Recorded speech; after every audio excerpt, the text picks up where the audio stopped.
Men suppose their reason has command over their words. Still, it happens that words, in return, exercise authority on reason. That's by Bacon. That's a good one. Men suppose their reason has command over their words. Still, it happens that words, in return, exercise authority on reason. Oh, yeah. That was by Bacon. That was a good one.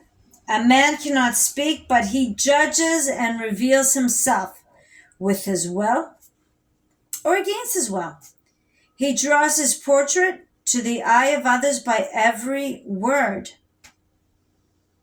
Every opinion reacts on him who utters it. Emerson. See how words mattered back then? When did words start not to matter? Like when we started calling our friends,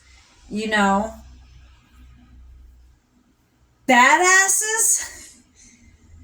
And some other words, I don't want to say above and beyond that, but that Bible script, they've turned bad into good.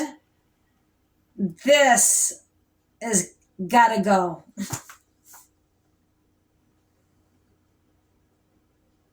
Emerson was really good. It makes a great difference in the force of the sentence whether a man be behind it or no. It makes a great difference in the force of a sentence whether a man be behind it or no. Yeah. Yes or no is a lost start in itself. Let me read that again. Yeah. Okay. And that was by Emerson. Emerson's very smart. I don't have to serve coffee tomorrow, so I'm doing this. And I'm sleeping a little bit later tonight. I don't even know what time it is, but it's still late out. It makes a great difference in the force of a sentence whether a man behind it or no. Man be behind it or no. Emerson, very good. It is with a word as with an arrow. Once let it loose and it does not return. Abd el-Qadar. It is a kind of good deed to say, well, and yet words are no deeds. Shakespeare. Whew, I like it. It is a kind of good deed to say well, and yet words are no deeds. Shakespeare. Yeah, we can all sense mixed signals. I call it lip service. When thoughts, words, and acts don't match, it's a record. It's called lip service. So, yeah. That's just like Beyonce, say my name, because he never says her name, or, maybe she never says his name. It's all baby, baby, baby, and, the name, the words get lost, and who else are they calling baby, is her point. That's a good song. I'm going to analyze that. Not today, though. That was Shakespeare. If you do not wish a man to do a thing, you had better get him to talk about it. For the more men talk, the more likely they are to do nothing else. Yikes. Carlyle. Lip service. That's a problem in the 21st century, actually. If you do not wish a man to do a thing, you had better get him to talk about it. For the more men talk, the more likely they are not to do nothing else. Rabbi Lubavitcher said that. I use that in one of my things. Actions are very important. Got to put it into action. Lip service is going to do nothing. And they might be stealing inheritance from somewhere. A fund. The work's not being done. A lot of lip service. Okay, here we go. The finest words in the world are only vain sounds, if you cannot comprehend them. Anatole France.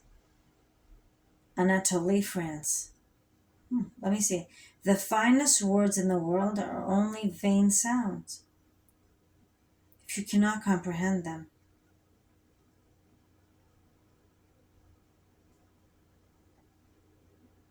The hell is that supposed to mean?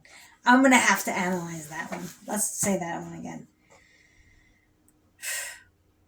The finest words in the world are only vain sounds, if you cannot comprehend them. Yeah, like, ignore them.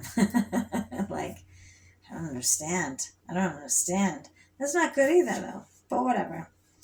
Yeah. Like going around saying, I just don't understand. I can't comprehend it.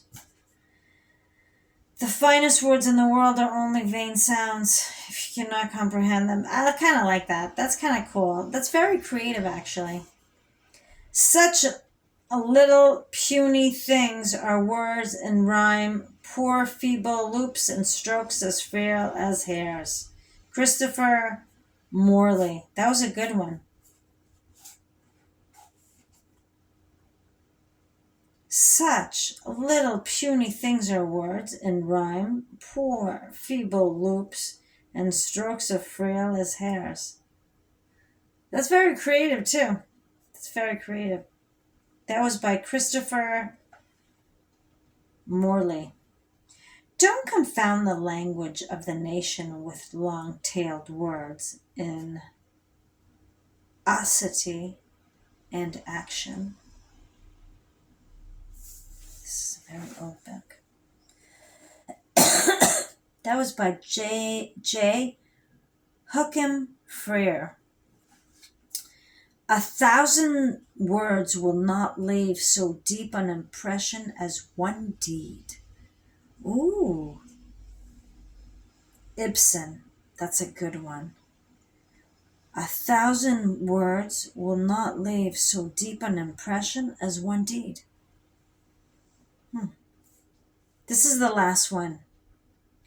He that uses many words for explaining any subject doth, like the cuttlefish, hide himself in his own ink. I love it. Yeah, brief, laconic, quick.